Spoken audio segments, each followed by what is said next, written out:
Hey, welcome back to everything you want to know about the Silva Method. It's our regular series.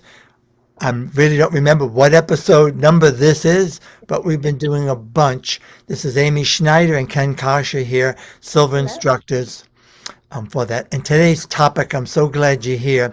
It's really represents part of the heart and soul of the Silva Method. If you are a Silva Method practitioner or a serious student, you've read any of the books, you've been through the very condensed Mind Valley program or the one that Silva Digital, the people based in India, are doing, which is actually not the coursework, but it's pretty good introductions to what we do. You're going to love this because this represents the whole intention of what Mr. Silva was after. So yes, the Silva Method is a personal development program. Yes, you learn incredible manifestation skills, self-management skills, improving your health, managing pain, etc.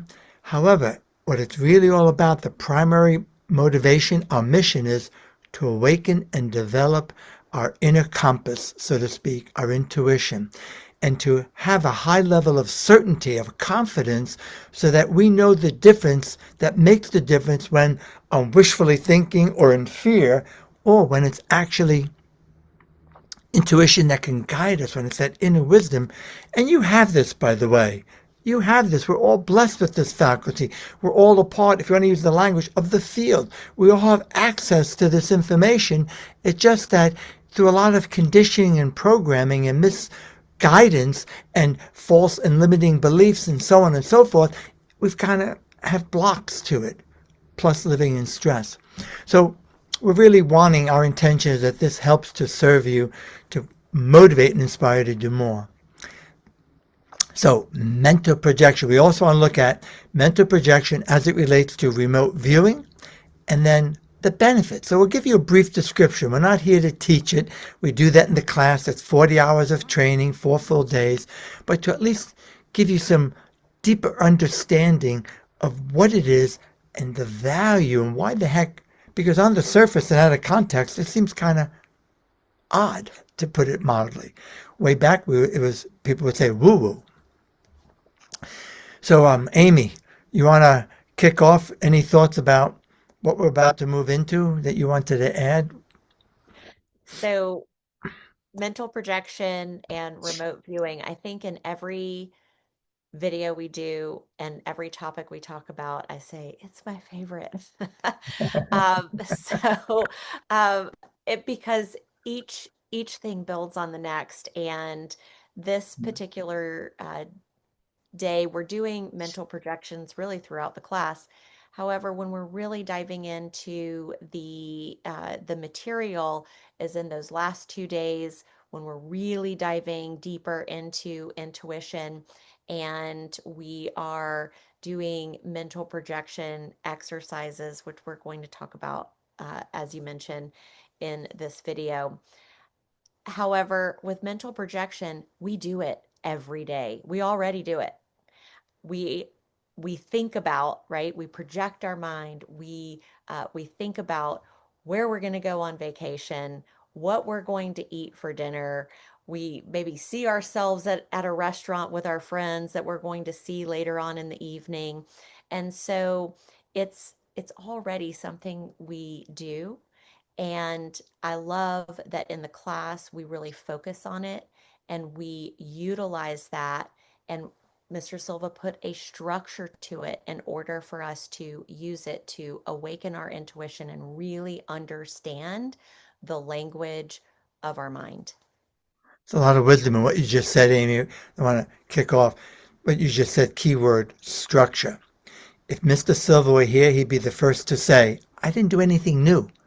Mhm. Throughout the ages, wisdom schools, etc., people have been teaching principles like this. Different language, different expression, depending on the time of the world, we'll put it that way. But he structured it. He organized it in such a way that we could maintain control of our thoughts and not wander aimlessly, be able to focus our thoughts in such a way that we can put it to good use and not just an aimless wandering. Although aimless wandering, daydreaming, is good for the brain. It's healthy for the brain. So we want to do both. And what Amy said before about It's interesting you said that, Amy. I was just with family, a lot of family. And during a lunch that we had was a celebration of life, one of my cousins and his wife, here we are, we're having this big blizzard here on the East Coast, and they're on a Caribbean cruise. And while we were talking, we were projecting, imagining what it would be like. I've been to the Caribbean, and I'm asking, what ship? You're going to be on a small ship or a large ship? And so when you think about it, folks, this is what Amy was saying, is that we do that all the time. And sometimes we're correct in the information we get, and sometimes we're not. It's like looking at a brochure. You ever notice a brochure, or even online? The pictures always look so much better than when you're actually there physically, because they're doctored up, they're cleaned up, and so on and so forth, with that. So let's take a look and want to go into this idea of mental projection. This is a term that Mr. Silva created to distance himself, to distance our methodology from, astral travel or astral projection. And the reason being is that there's a lot of fear-based myths about astral travel. You could go too far and don't worry about this. And I'm not even going to go there, because he very carefully, for more than 20 years, researched, looked at that, and there's no evidence, there's no risk. It's a belief that somehow, some way, the body, the mind separate, and we can project our intelligence, our thoughts. So purposely, he didn't want to get anchored to that, to those false, limiting, fearful type misrepresented beliefs, mental projection. So if we define the human mind as our definition, sensing faculty of human intelligence, somehow, some way, we can, with our intelligence, think ahead in time, think into the past, project a distance. Today they call it, in quantum physics, non-locality. Physically, we have limits, what we can do, of course, but subjectively, mentally, we don't have those limits. So right now, Amy's in Georgia, I'm in Connecticut, we have a blizzard. It looks like you got the sun shining behind you. So I can project myself there to imagine what it would be like to be walking in the warmer sun, and she's probably not projecting what it's like to be in the freezing cold blizzard. And so, but you get the idea. The point is, though, we all do that, and wouldn't it be great? Think about it, guys, gals. Think if you could do that in such a way to get information, to access information that helps you to make a better, wiser decision. And that's what people call intuition. Some people call it remote viewing. So we are remote viewing, but we use very different protocols. Our tool is very different than the remote viewing. And if I may, just briefly, I had the opportunity, the pleasure, as you may know if you follow my work, I'm the lead instructor, and I've been doing this I'm in my 55th year now. And in 1973, I met the original remote viewer who got the ball rolling with the people over at Institute of Electronics and Electrical Engineers, Russell Targ, and so on, and the guys who were doing the original remote viewing work. And his name is Ingo Swann. He was an artist in New York City. And part of what they were doing was they would give him a sealed envelope, or a pile of sealed envelopes. And the only cue he had was there are pictures of anywhere in the world that people, not the researchers, prepared. People who were not part of the experiment. People who had no contact with Ingo Swann, the remote viewer. And he'd pick one at random, hold it, and in 5 minutes come up with information describing an area. And then they'd open up like for example, in this first one that I remember clearly, he's describing, he says, I see a bright runway, it's made of concrete, and there's an airport building, it's half moon shape, it's made of concrete, it's got an overhang casting a shadow, surrounded by grass, sand, and ocean. They opened up the envelope 5 minutes later, and he did a little funny drawing. And it was San Andreas Airport off the coast of Costa Rica. He was spot on. Ocean, sand, grass. Runway was one of the photos, made of concrete. And the other photo was an airport building, but it wasn't half moon. It was rectangular shape, made of concrete, overhang, casting a shadow. I don't recall the exact number, but it was like 1 in millions to be able to get that in terms of the odds. And then it could be an anomaly, a lucky guess. He did it well over 15,000 times, and sometimes he was spot on, other times off, and they looked for a learning curve. The best part of that story, this started in 73, they took people off the street and never found anybody who could do it, who could not do it Mhm. with the proper training and expertise. So if you're interested in this field, you're probably well aware of remote viewing. There's some information out there is, and some of it is accurate. Look for the origins, but it's actually a protocol usually to locate, get a location and get information about that location. Sometimes they use latitude and longitude. It's very different than what we do in the Silva method for that. But what I'm saying is technically anything that we're doing to somehow, some way project our thoughts, our imagination at a distance to get information, intuition, mental projection, intuition. So we'll stay with the mental projection. You want to add something about that? Because I want to go into just giving you some examples. I want to add uh, briefly to what you mentioned, where the people who sent in the photos from all over the world, it was, correct me if I'm wrong, I believe it was a double blind experiment. Right. So that there was no possible way for any, telekinesis or telepathy, that kind of thing. And so it was very, very, very structured. And what I love about the results of that experiment was what you mentioned at the very end, where they said, okay, well, if Ingo Swan can do it, can someone off the street do it if they were given the training? And as you mentioned, the answer was yes. They didn't find someone who couldn't do it. And so the point is, we all have this Mm.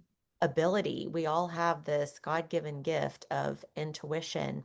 And this is exactly what we're doing in the class, is we are really awakening that and really learning how to discern that wishful thinking, the fear thinking, or is this something correct? It's interesting you're saying that, Amy, because even the term remote viewing was manufactured because they went to the Defense Department, the U.S. Pentagon, and they wanted money for research. They felt we were way behind other countries researching the paranormal. And they knew if they mentioned intuition, visualization, anything like that, ESP, they wouldn't even look at them. So they had to intellectualize it. And was they very well done. And hence, remote viewing was born. So if you look at what that means, remote viewing, right now, Amy and I are looking at each other on the screen, but I'm thinking of her kids who I've met. They're not in the picture, so I'm remotely viewing. They're not here directly to look. I haven't got a photo of them. And same thing. It's really that simple. It's not this big mystical experience. Right. However, what I want to jump into, Amy, is I've really, obviously 55 years doing this. I think it's a masterpiece what Mr. Silva created, and I feel such an honor and a privilege to be the training director, to be the guy he selected in 1984 to lead the charge with advanced training and stuff. And because I've done so many programs, I've looked at so many, even what's going on currently, and I always come back to what we're doing here. It's a very simple program, and now on the surface it seems too simple. And people who have a background research, when they finally open their minds and do the program and put aside what they know and kind of clean their slate to allow the possibility that they might learn something more, I always hear, oh my God, he put everything together. So simple. And Same. that's why the simplicity that works, it's not an intellectual exercise. So the mental projection is, in the truest sense, in my opinion, a training of intuition. Because intuition is the ability to somehow, some way, get information beyond the rational process, beyond logic, beyond anything that we've actually seen, heard, tasted, touched, or smelt. Call it what you will. In the early days, it was called ESP. But Mr. Silva redefined that and said it's not extrasensory, it's effective sensory projection. Can you effectively? So during the class, even in day number 2, we do, remember, the fantastic voyage when we introduced the laboratory and counseling. That's a mental projection. Some people would say it's like an out-of-body experience. But again, there's a lot of baggage, in my opinion, attached for some people to out-of-body experiences. It's your consciousness, your thoughts, consciously, mindfully, intending to think of someone or something outside of your physical proximity and get information. That's what it is, my friends.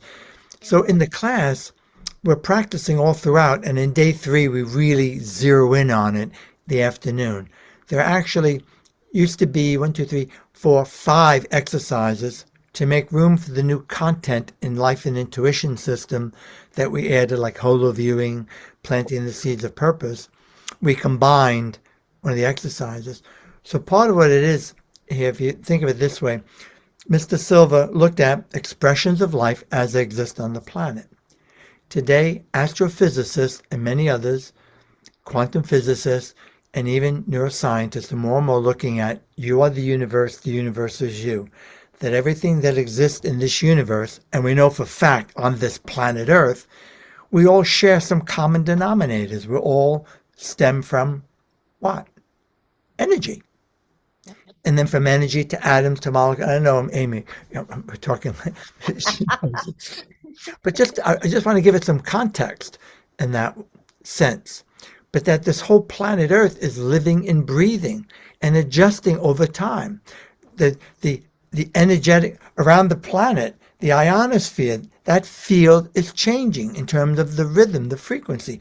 The Earth's magnetic core changes over time. The platelets deep in the Earth's core shift.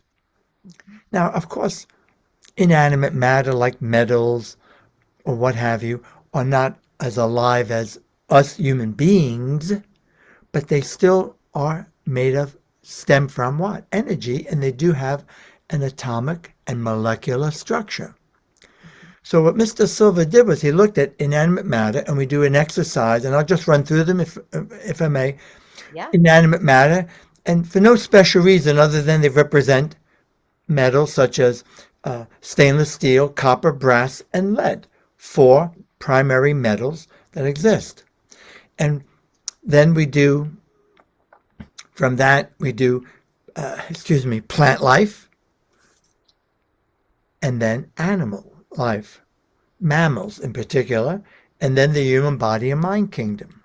And one of the exercises we start with is our home and living room. So again, I'll spare you the details other than we're literally projecting our awareness as if we were there, as if we were somehow, let me take this stainless steel or whatever it is, aluminum spoon, as if I were projecting my awareness, my consciousness inside. And if I did, so I could make myself so tiny, small, energetically, like remember the movie, The Fantastic Voyage? Look it up. Or it's big enough, big as this room or this building, as if I'm within it. And if we're relating from our physical senses, although we're only doing this in our imagination, what would it be like? Would we perceive any light? How bright is it? How does it compare to when we're actually in a room? Odor, temperature, if we were knocking on it, etc. And we do these 4 primary exercises. But what I have to say is if I look back at my engineering background that I was studying before, as you know, I started that way and then went mystic doing Silva. Logically, it's like, are you freaking kidding me? What? I'm going to make believe I'm inside this piece of stainless steel. I'm going to make believe I'm inside this spoon. I'm just using it as an example. Yeah. On the surface, I agree. Out of context, that sounds weird. Woo-woo. And that's the point, because logic is a dictator, and logic within the domain of our experience. And that's the challenge. Scientists, we need scientists. And scientists say, show me the evidence. Where are the peer-reviewed papers? And quite frankly, in our early days, we didn't have a lot of that research. It was very anecdotal. Tons, millions of people have been through this program. That doesn't make it right or wrong. It's a reality. And science seems to be catching up. But if we were, what it is expanding awareness, and it's really an opportunity to detach from the laws of logic which limit us. So if you look behind me, this chart, the beta brainwaves are governed, our normal conscious wakefulness, our outer conscious level, but what we can see, what we can hear, what we can taste and touch. And we need that. And we have higher thinking functions of logic, rational mind. We need that. It's important. Critical thinking, very important. But we also have another dimension that throughout time, especially in Western culture, has been ignored, has even been repressed. And that is our subjective realities. Like when we're dreaming at night, when we're daydreaming, what you see on the chart, the green, the red, and the black, especially the green and the red, alpha and theta. And what we've learned over more than half a century in the Silva Method is when in this alpha theta state, it's really a creative dimension. And throughout history, if you look at it in this context, the greatest breakthroughs and innovations have come from people who were able to think and imagine possibilities that they were challenged on, they were criticized. No way, impossible, because the science couldn't back it up yet. Everything. I mean, just from medical breakthroughs to electricity to electric light bulbs to technology, computers, what else? Airplanes. Airplanes. I mean, you name it. It just goes down the list. And that's the point, my friends, is that when we can access this dimension with clarity, with focus, we can direct our thoughts in such a way to get information to accelerate the process, to ramp it up in a way to further innovate, to make decisions. So what I really love and appreciate about the exercise, and this is how I talk in the class, is that it's important that we contrast when is it my logic, when is it my objective reality within the domain of my life's experience, dictating to me what I know based on my life's experiences up to now, physically speaking, and when is it my intuition, my creativity, stepping out of that and getting information. Some may say, I love this, the field. We're accessing the field of possibilities. And I understand it. Just to me, it still sounds wild and funny. However, often when we're sleepy at night, we're accessing that and getting ideas. So that's the contrast. But what people don't know is how do I distinguish Mhm. what I can trust, what I can't.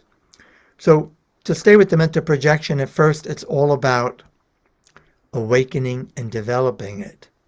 And we'll look at some of the benefits because it's not really until day 4 when we do caseworking and we actually do the intuition games that we do all throughout that we get solid points of reference, meaning distinctions. Whoa, I was on that. Boy, ooh, I was way off on that. And when you do enough of that practicing, you begin to develop, we call them points of reference. You begin to recognize the difference that made the difference, with that. So these Yeah. exercises, I'm not going to go on and on, they're not. They are, in the truest sense of the word, in my humble opinion, training, awakening your intuition. How about you, Amy?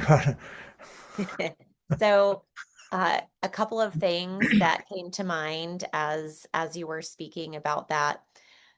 If you were learning about something new, you would research it, you would talk to people, you would watch videos on it. So you would gather those points of reference. So you just mentioned points of reference that we gain on that 4th day with our intuition, with the exercises that we do.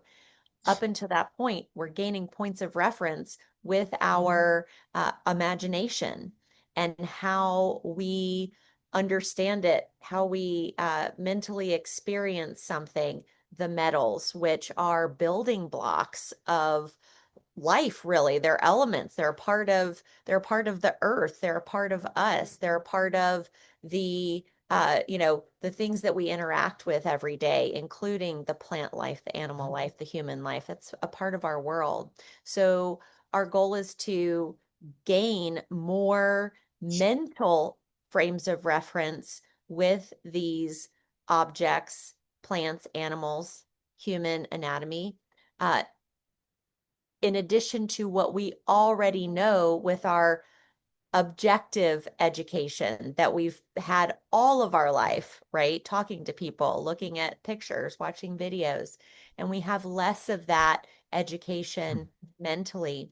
And the more frames of reference we have, both objectively with our physical senses and both subjectively with our mental senses, then we actually give ourselves a leg up, if you will, so that we can start to discern what is our intuition, how it speaks to us, um, how it feels, how it looks. And so really that's what that's what those mental projections are, is we're basically giving more mapping points, right? So we can go in the direction and get there, of our goals of solving a problem. And also to your point of, everything that we have now in this world at some point did not exist at all, right? When we were talking about, uh, uh, advances made in technology, airplanes, healthcare, different things, you name it, at some point it didn't exist. And the only place it did exist is mentally, as a thought process, as a thought of a solution, to a problem, or a thought to make something better. And so that's where everything comes from, is our thoughts. It's interesting, good segue, Amy, into this. If we start diving into some of the value, the benefits, Yeah. way back when I first started in this path. Remember, I was studying engineering, flunking out, took Silva, used what I learned, the accelerated learning. I wound up graduating cum laude. But I always remember this, I'm 19 years old, the youngest instructor on the planet. And then it started me in a whole, shall I say, exploration of my spirituality and studying with swamis, with spiritual masters, and just exploring. It was like a whole new world opening up. But I have to admit, I kept hearing, we are all one. No man is an island.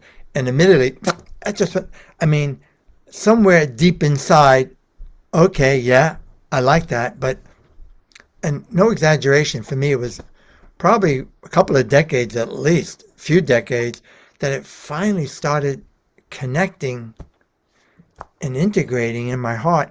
And what's really helped me is there's so much research in energy medicine.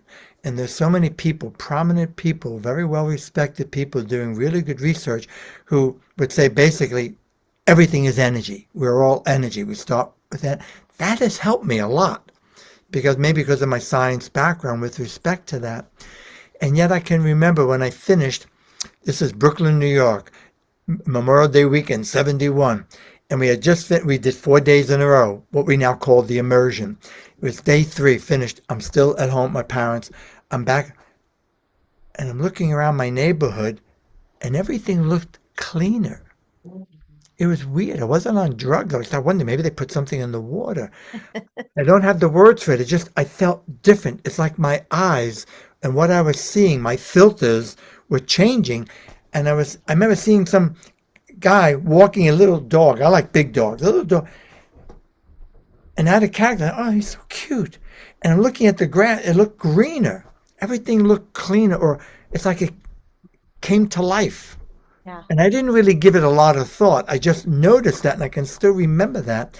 Now, looking at it, I think what was happening was an appreciation for life and for respect. So, for example, if we look at well, people, the way people treat animals, animal lovers are very different and very respectful for their pets by comparison to people who could care less, if you hear what I'm saying. And unfortunately, some animals are really abused, and some people don't have an appreciation for them as life. Same thing we can say about plants. Mhm. And I know growing up on the East Coast in New York area, the joke used to be about East Coast versus West Coast, and the West Coasters were referred to as tree huggers. Yes. Now I get that. It's not that we have to go Yes. out and hug trees, but an appreciation for life, you know, Yes. around us. And Yeah. what I really sincerely hope comes more and more to the forefront is that we don't have to go out and hug trees, but if we don't start appreciating everything as life on this planet, we're Yeah. screwed Yeah. because our environment is not in very good shape. And things that we do, we need to think long term, Mhm. etc. And to me, that's one of the big benefits is we're raising the awareness, self-awareness, people becoming more consciously aware at a subjective level that everything is energy. And that's one of, without even saying that, and Jose Silva didn't talk like that then, but in Mhm. listening to people going through and people who do that kind of research, that is what people are left with thinking often about that. Would you Yeah. agree? I would totally agree. I recently, well, a couple of things to add to that. Recently in class, I was cleaning out some things. My mom, as you know, you've met her. She has since passed. However, she's the reason why I got into Silva because she put me into a children's class. But a long time ago, there used to be, and actually it had crossed my mind to ask you about them as well. They were energy wheels. It was this teeny tiny, like 1 inch by 1 inch by 1 inch by 1 inch box with a little needle, and I think it's aluminum, and it looks like a windmill. And you put it on top of the needle, and you rub your hands together and you put your hands, you don't touch it, you just put it around the little aluminum windmill, if you will, after you assemble it, because you have to assemble it, and then it would spin, and you're able to see exactly what our energy can do. It's so simple. It's like the simplest thing. And I happened to find one, and now I have it like in the safest place ever because it's just one. And I brought it out in my class. Um, I believe it was in December, and I had everyone come up and put their hands around it. Every single person, it moved for everybody. And Wow. I mean, everyone was the look on their faces of, oh my goodness. And so really going back to this point of we are all energy, we are. And so we affect each other. We're not living our life as singular human beings separate from everyone else or everything else, just like plant life is not living their life singularly away from every other plant and us. We live with each other. And the more we understand, the more we can appreciate, the better we can do. The plant life in general. There's been so much more research. We have so much more frames of reference about how plants interact with other plants. It's amazing. And it really goes to show that the more the more information we have, and that's what we're doing with mental projections.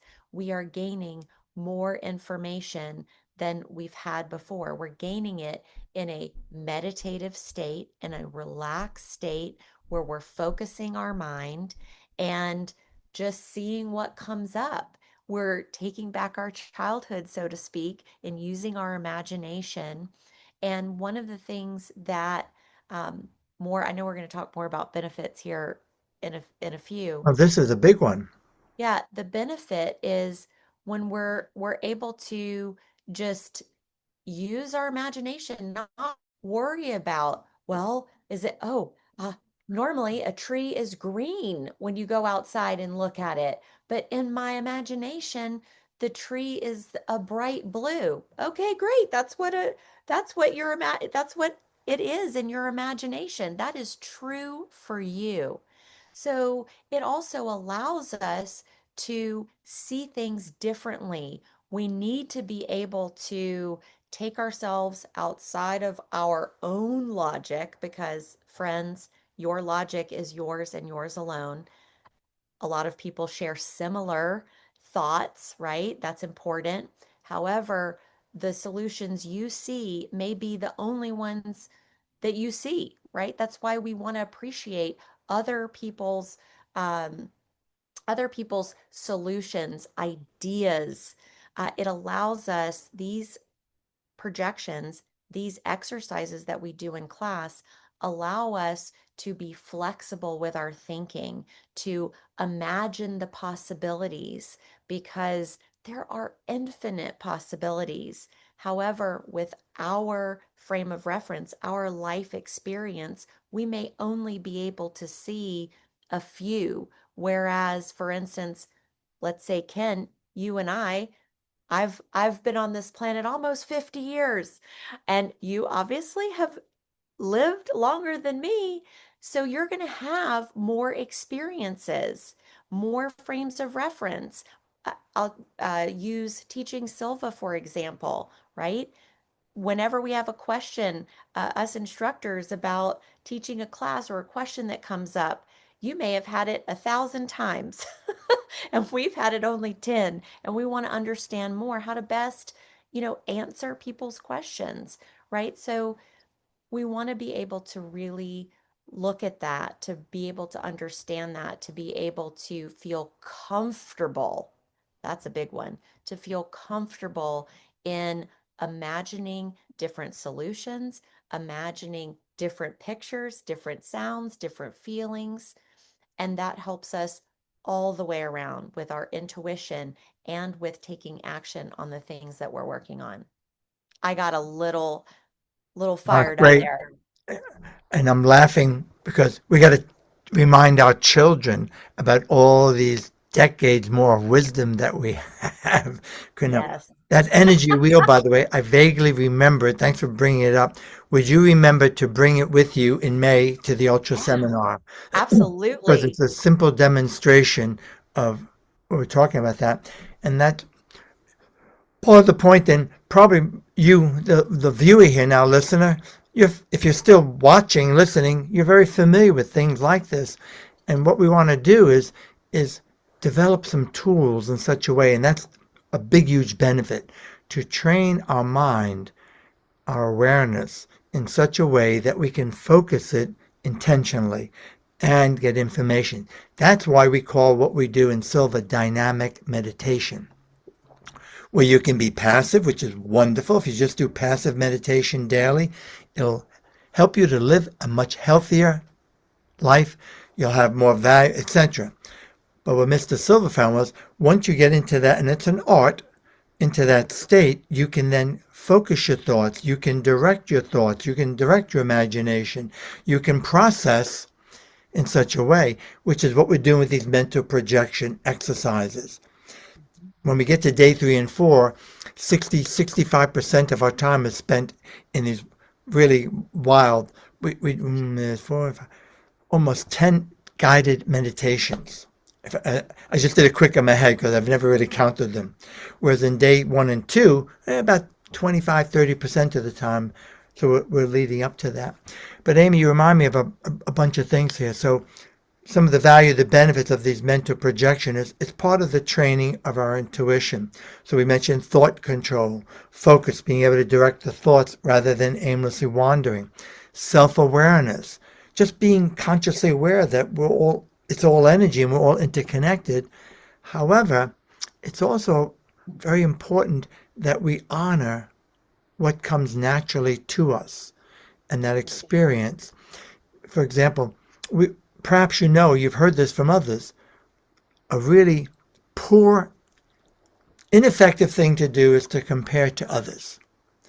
It's important. Some people, by their very nature in their communication style, objectively and even subjectively, they're very visual. Others are not. So some are very auditory. So the visual says, I see what you mean. The auditory, I hear you loud and clear. And then there's the kinesthetic, feeling the vibes, the energy in the room. And the visual will say, what? I don't see it. And then there's the cognizant, the people who have a sense of knowing, which is where I'm at. And Amy shared with me before we started our session here, our episode, about an exercise we do called, well, we call it droplet of source energy, where we're consciously attuning to this idea that we're all a part of source, like little small droplets of salty water from the vast ocean. Same chemistry, same molecular structure, same odor, fragrance, but the volume is what's different. A drop versus the massive amount. So if you go onto a beach and there's a good surf and the waves are coming in, yeah, that is sometimes the waves knock you down.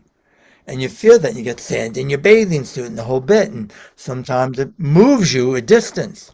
Yeah. But if we just take a few drops of that salty water from the ocean and sprinkle it, yeah, there's little or no effect, but it's still the same chemistry. And you gave an example about that, which I think is relevant because I was laughing and saying if I compared to you, I would be disappointed. You want to just Yeah. briefly what you shared? Sure. So, in class with the droplets of source energy, where we're really exploring our connectedness, we are able to create our own personal representation that connection to source energy. So, if we think of, Prince. The singer wanted to be known as that symbol, right? So Interesting. we mentally, it's a mental projection. Whatever comes up for you, that's your own representation of your connection to source. For mine, it's actually very visual. I am very visual. I'm also very kinesthetic.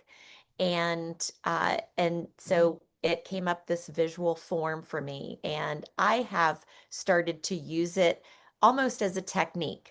It is, in class, it's a mental projection exercise. For me, I've taken it and kind of run with it, so to speak. And my family and I, we go skiing, and skiing has been a skill that I have got better and better and better over the past decade. And this particular trip we just took, I had two goals.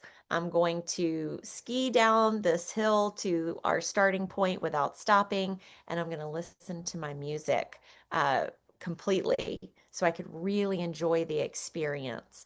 And I still had a little bit of fear, if you will, of, oh man, what if all of a sudden I fall? What if a skier comes by? All the whole thing. And I had an idea. Oh, I'm going to just really kind of plug into my environment, so to speak, because there were just beautiful mountains, snow-capped mountains. I was skiing with my family, who I love, and my friends, who I love. And so I thought of my droplet of source energy, that visual that came to me, and I imagined it just completely enveloping me and kind of plugging me into the mountain. And so I did that, and I had just the best experience. And also while I did that, I just used it as a way to give gratitude. Thank you for this moment. Thank you, God, for these beautiful mountains. Thank you for this earth. And it was almost euphoric. And I made it down the mountain without stopping, listening to my music. I'm thinking of, if you don't mind me mentioning, what Yeah. Amy didn't mention was she imagined if you ever saw the advertisements for heating sources, the little blue flame, the little guy, but they make animate it, and she's Yes. got the little blue and white, and I'm not so visual. For me, it's a sense of knowing. And the message is another benefit is to honor what comes naturally to you. We are unique human beings and we all process, think. And that's another huge benefit in these mental projection exercises for people to awaken Mhm. what, where are you in flow? Where are you in flow? And to trust that Mhm. rather than compare, because if I compare, it's kind of disappointing. Boy, that'd be cool. I like to have the little blue guy, the little blue and white flame. So some people have the infinity sign. For me, Yeah. it's a sense of knowing. But when I finally surrendered to it and said, hey, I'm honoring my experience, then you don't have resentment or regret or feeling, disappointed about yourself, which is very important because each of us has a dominant communication style. Another big benefit along those lines, what Amy was just saying, is she's giving you a really classic example of somebody who's very comfortable with this and playing with it. One of the games I like to play is with my car. I love taking care of cars, and I'm very fussy. But so often I've actually got an intuitive insight challenging the mechanic, what they're telling me. And I'm convinced I've saved thousands of dollars in necessary repairs, even with our home. Because it's not that they're dishonest, they know what they know based on past experience. But that's not always true. The symptoms are not always relevant for, the same, perhaps, problem with that. But to go back to this idea of trusting, where you're flowing, is that I think everyone would agree who's in the field of intuition, it's usually your strongest impression is a first impression.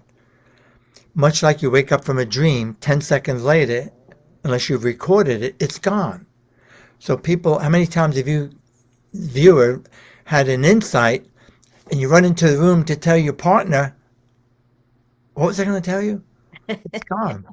And that's part of a big benefit is that when we do these mental projection exercises, logic will kick in and dictate what it should be. Well, you're projecting inside a home, the living room wall. I know what it looks like. It should look like this. This is how a building is constructed. And that's true objectively speaking. However, from a subjective point of view, it's a whole different ball of wax. So part of what's happening is we're beginning to recognize those first impressions.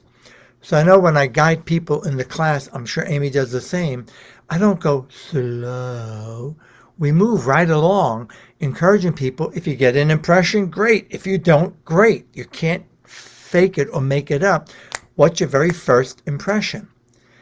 So when I said before, this is in the truest sense of the word, a training, because that's what intuition, how you can best trust it is when it's a first impression where you almost feel like you're making it up or where did that come from, as opposed to analyzing, thinking.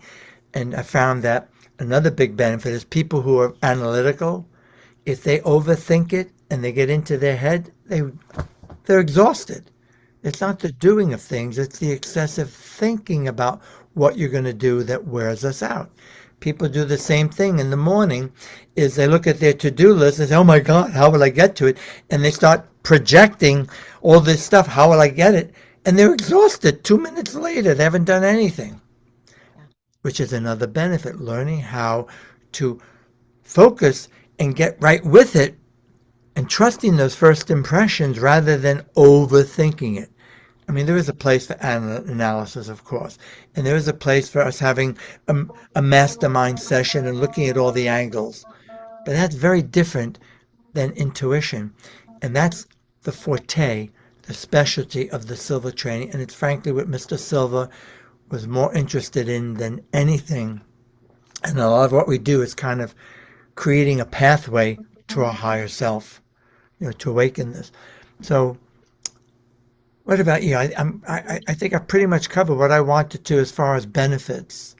Well, as you were speaking, and getting talking about the first impressions, and getting an impression, going to go tell a loved one about something, you change rooms. Well, now you're actually thinking about it, logically thinking about it. So you're actually in a different place than you were when you got the impression. So ultimately, this is what the training is about. Mr. Silva wanted to know, can we direct our mind, get information, train our mind to consciously attune to those alpha theta states, those states in which we are at when we are sleeping, or in deep relaxations, in a non-consciously aware state. Can we access those anytime? And the answer was yes. And that is what this structure is about. And doing those mental projections helps us to follow first impressions, those intuitive impressions, those intuitive thoughts that come really quick. They happen in alpha. You get them from alpha. The thinking about things, the worrying about things, the logic. We need logic. We do. There's a place for it, as you mentioned before. The taking action, that's in a completely different level. That's in beta. So if you can think of it as getting information in one room and going into a completely different room and taking action on it, well, you've got a wall in between it, right? So you've got to consciously go back, attune to alpha, consciously attune to beta. The fear, the wishful thinking is in beta. The intuition, the information you receive uh, is in alpha. So many people ask this question. We did a video on it. How do I know when I'm in alpha? You know you're in alpha by the information you receive. And that is part of the training that we do in the 4 days, where in the caseworking in the very last day, the information that we receive that it is correct, we get that from alpha. We don't get that from beta. So it is such a work of art. I believe you mentioned that at the very beginning of the video. It is such a work of art of a very, it's not simple, but just like you said, it almost seems simple, where it's a training to really understand that information that's coming to you and when to trust it. You know, Amy, it's interesting. I really enjoy our collaboration here with these because I'm thinking, and just to add on, when we become comfortable with projecting our awareness, when we recognize and honor who we are, what comes naturally, think of the possibilities. So, for example, let's just see some quick tips, some quick Yeah. takeaways with the Oh, mental yeah. projection.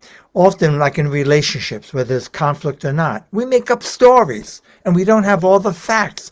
We don't even know what's really going on. Somebody's been nasty to us, been curt and abrupt, but we don't know what just happened in their life, what they're going through.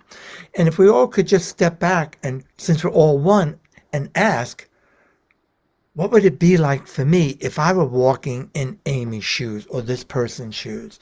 What would it be like for me if I were living under similar circumstances? I think we'd all be a bit more empathetic and treat each other with more respect and more kindness for that. And I don't mean that in an airy-fairy sense. I think that's so important today is to just honor and recognize that. Even something like your car, I talk about, the mechanics of the car. How do you know that the mechanic is correct? How do you know what they're addressing, etc.? For example, it's a known fact when you go into a dealership in particular, there's a lot of service things that they want to do because it's more revenue for them. Yeah. By learning how to ask questions to put yourself in that place is what's necessary, what will help the car run most efficiently and effectively. And so, you know what I'm saying? And that's what I mean. In having conversations I found with them and asking those questions, I've avoided a lot of unnecessary service items over the years. And even 10 years later, the cars that I've driven, people find it hard to believe, even with the miles on it, they're in great working shape. So it's not like I've abused them or overlooked, cheaping out with that. So think about some of the aspects: empathy with others, getting information, finding a leak in your home, your roof. That's a tough one because water travels along the lines, they call it telephoning, along the beams, and it may show up, it may be in the southeast corner of the roof, but it's showing up in the northwest corner or part of the house because it traveled. And it's a common problem that's been reported. And so many of our graduates have mentioned how they have imagined projecting their awareness into the home. Where's the leak? And finding it. It sounds bizarre. I agree. But if you think, what do you call it, the dowsers? For ages, people have found water by using these little instruments that look like coat hangers, right? Bent up. Some people use pendulums. A lot of these are tools to focus our thoughts, our imagination, to get more information, to solve problems. And I would say that, my friends, is a primary benefit to have the familiarity. When you're familiar with something, you're comfortable, you're more likely to use it. But also part of the training to recognize those distinctions in such a way. So I would say I really appreciate you for being here this long if you're still here. Admittedly, Amy and I could go on and on. I know you do, Amy. We both get passionate about this. And We do. our intention here is we're looking to attract, to serve the Silva community, the Silva Method community, practitioners, whether you've read the book, whether you've been through the training, or whatever level. And if you'd like to go further, Amy offers classes regularly. If you're interested and you'd like to pursue more, she's got a wonderful newsletter. She teaches, if you don't mind me saying, Atlanta and Northwestern North Carolina. I offer the immersion regularly here in Connecticut, Farmington, Connecticut, for the whole East Coast pretty much, New York, New Jersey area. And then Chicago area went blank for a second, and then Boston area. And we also have a team of instructors, instructor in Pennsylvania, in New Mexico, in the San Francisco Bay Area, in Florida, in Wisconsin. I hope I'm not leaving anyone out. In San Diego area. I have another instructor in North Carolina too, more on the eastern side. So we've got a ton of instructors all over the US. Plus, if you're in another country, we are in about 101 countries. The Silva Method program, we're probably the oldest. So I appreciate you. Remember. I hope this has whet your appetite. At least that you realize you are far more than you realize. You are far more within you. We all have these abilities, and you bring everything you need to the game. What maybe is missing is the conscious awareness of it and the training and the disciplining so that you can utilize it on a daily basis. Absolutely. So Thank I'm you. going to say so long. Amy, you want any parting thought? I'm going to keep it short and sweet, believe it or not. Thank you, everyone, for watching through the end. And if you have any questions or want us to answer any questions, please reach out to us. And we look forward to seeing you again soon. Yeah, good point. Post them in the comments. We both pay Yes, attention to them. We're both here and we answer them. And if you find this helpful, share it with others. Let others know about this. If there's someone who could benefit from this information, that would be great. That helps us to reach more people. But more importantly, you might be helping that person because there's a lot of diluted information about the Silva Method out there. There's even many exaggerated versions or out of context or misrepresentations. And that's part of the mission we're on is to honor Jose Silva's legacy with accurate, reliable information. So thanks again, guys. thanks, everyone. Till the next time.